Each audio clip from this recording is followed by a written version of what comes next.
샬롬. 하나님께서 우리 가운데 평강을 주시고 또 새로운 날과 새로운 생명을 주셨습니다. 오늘도 열심히 살아서 하나님께 영광 돌리는 귀한 하루 되시기를 소망합니다. 기도하겠습니다. 아버지 하나님, 우리를 살려주시고 또 새로운 기회를 주셔서 하나님의 자녀로 또 하나님의 백성으로 다시 한번 살 수 있도록 기회를 주심을 감사합니다. 오늘 주어진 이 하루 모든 일에 최선을 다하기를 원합니다. 어떤 자리에 있든지 이 모든 상황과 자리가 주님께서 허락하신 것이라는 것을 믿게 하여 주시고, 오늘도 내가 처한 상황과 자리에서 최선을 다할 때에 하나님께 영광 돌리는 삶을 살 수 있다는 사실을 깨닫게 하여 주시옵소서. 하나님, 오늘도 성실히 행하기를 원합니다.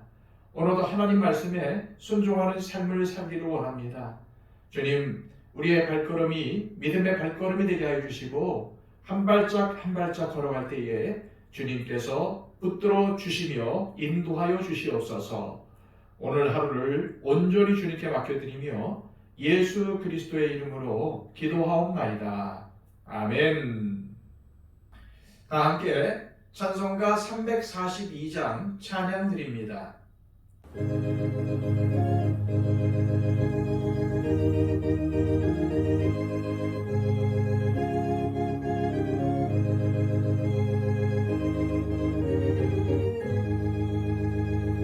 너 시험을 당해 죄 짓지 말고 너 용기를 다해 곤물이치라. 너 시험을 이겨 새 힘을 얻고 주 예수를 믿어 늘 승리하라. 우리 구주의 힘과 그의 위로를 빌라. 주님 내 편에 서서 항상 도우시리.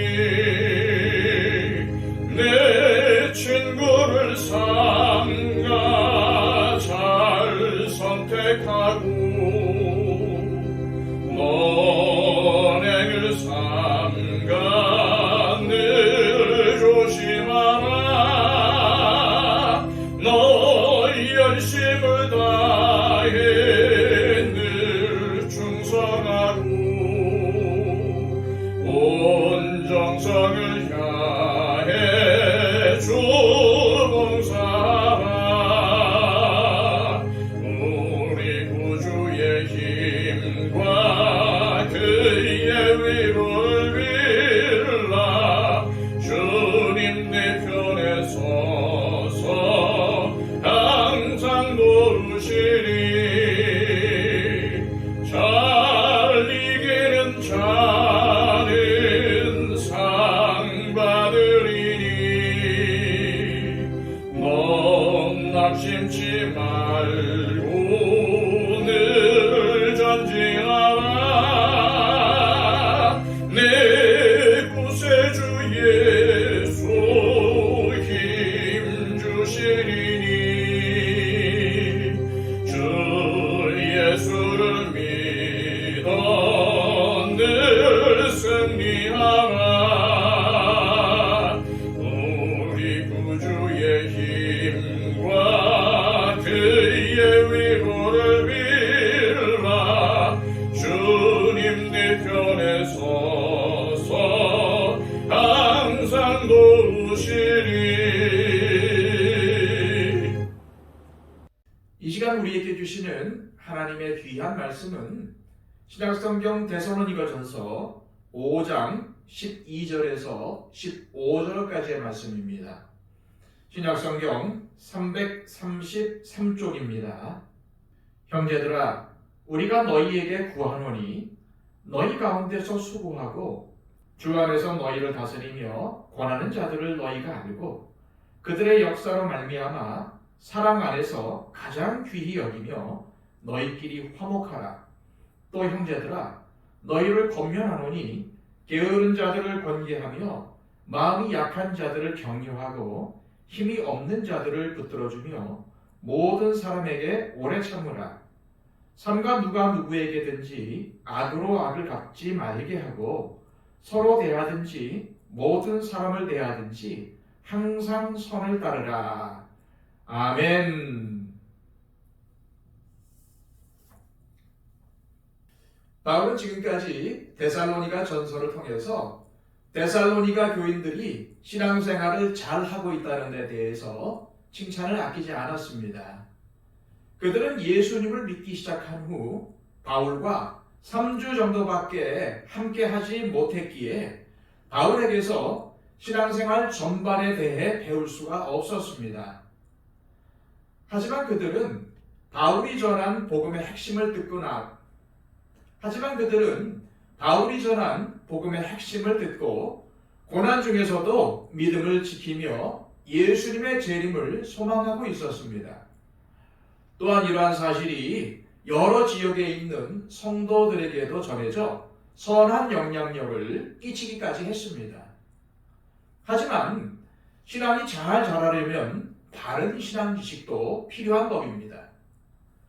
데살로니가 교인들은 예수님의 재림을 믿고 소망했지만 재림에 대한 이해가 부족해서 혼란을 일으키기도 했습니다. 그래서 바울은 데살로니가 전서를 통해서 데살로니가 교인들에게 예수님의 재림에 대한 바른 지식을 전하고자 했던 것입니다. 또한 성도들의 신앙이 바로 서고 다른 사람들에게 복음을 전하고 선한 영향력을 미치려면 무엇보다도 교회 공동체가 바로 서야 합니다.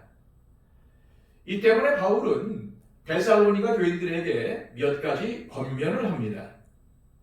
그중 첫 번째는 교회를 위해서 수고하고 가르치는 지도자들을 존경하며 그들과 화목하게 지내야 한다는 것입니다. 12절, 13절 말씀입니다.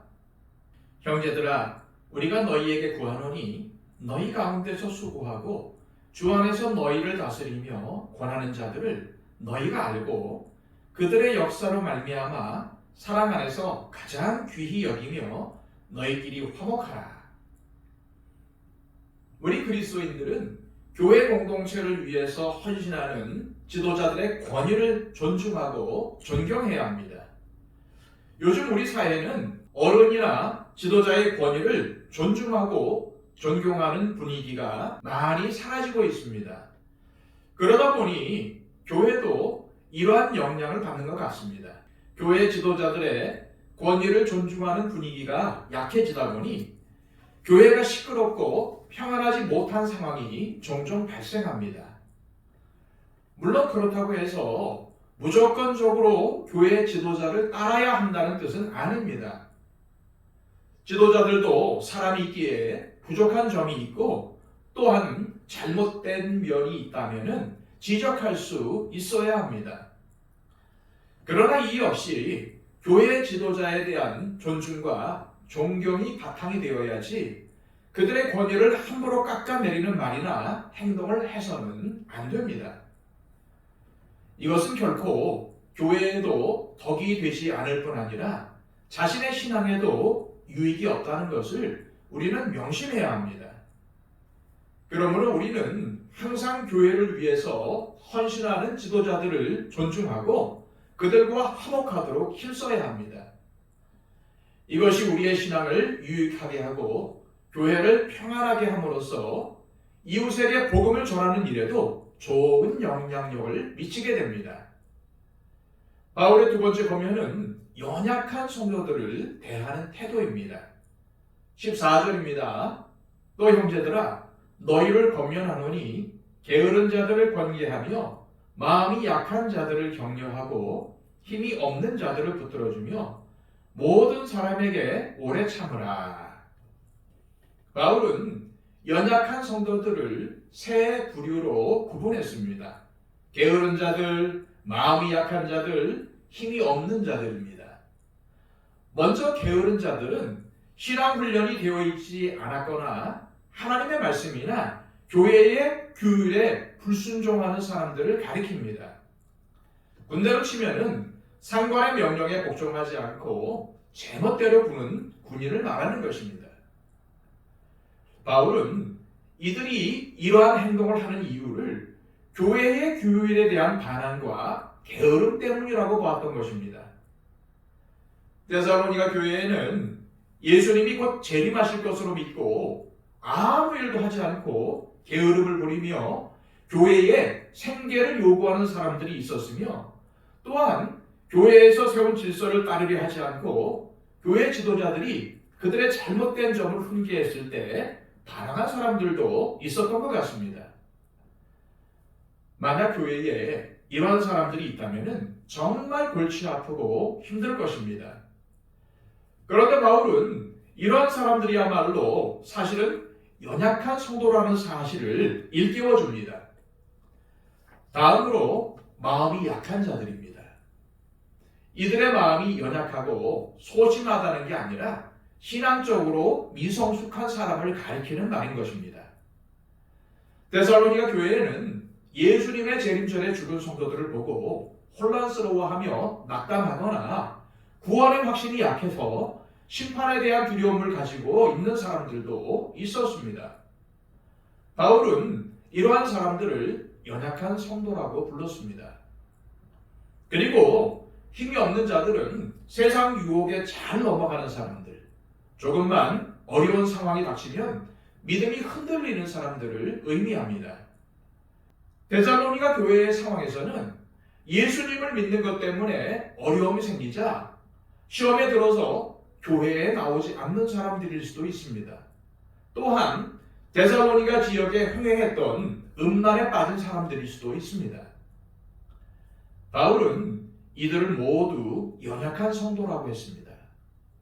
연약하다는 것은 누군가의 도움이 필요하다는 의미입니다. 바울은 교회에 존재하는 연약한 성도들을 크게 세 부류로 나눈 후 게으른 사람들은 잘 관계하고 마음이 약한 사람들은 격려하며 힘이 없는 자들은 붙들어 주라고 했습니다. 그리고 이 모든 사람들을 인내하며 대하라고 했습니다. 이제 여러분들과 함께 신앙생활을 하고 있는 성도들을 떠올려 보십시오. 우리 교회엔 연약한 성도가 없습니까? 마음이 상하고 시험에 들어서 교회에 나오지 않는 성도들도 있을 것입니다. 교회에서 함부로 큰 소리를 내고 자꾸 교회에 대한 부정적인 면말을 드러내려는 분들도 있을 수도 있습니다. 교회의 질서와 절차를 무시하고 일을 저지르고 보는 분들도 있을 수 있고, 교회는 다녀도 여전히 세상에서는 믿지 않는 자처럼 행동하는 사람들도 있을 것입니다. 구원의 확신이 없어서 두려움 가운데 신앙생활을 하는 분들도 있을 수 있습니다. 여하튼 교회에는 다양한 사람들이 모여서 신앙생활을 합니다. 그러다 보니 내 기준에 차지 않거나 마음에 들지 않으면 비판하고 비난할 수 있습니다. 저 사람은 우리 교회에 안 다녔으면 좋겠다는 생각이 들 때도 있습니다. 하지만 교회는 그래서는 안 됩니다. 물론 교회 법에는 교회의 조직과 질서를 존중하지 않고 함부로 행하며 반윤리적인 행위를 일삼을 때 치리하라고 되어 있습니다. 하지만 이 치리는 최후의 수단이어야 합니다. 바울이 성도들에게 가르친 것은 약한 사람들을 잘 보살피고 돌보아 주어야 한다는 것입니다. 잘 가르치고 잘 붙들어주고 잘 격려해 주라고 했습니다. 그러려면 어떻게 해야 할까요? 오래 참아야 합니다. 이것이 사랑입니다. 사랑은 오래 참는 것입니다.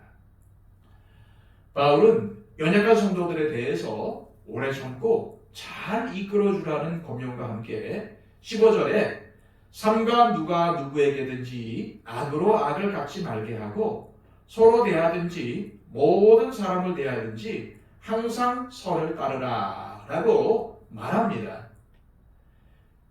교회에서 신앙생활을 하다 보면은 정말 여러 종류의 사람들을 접하게 됩니다.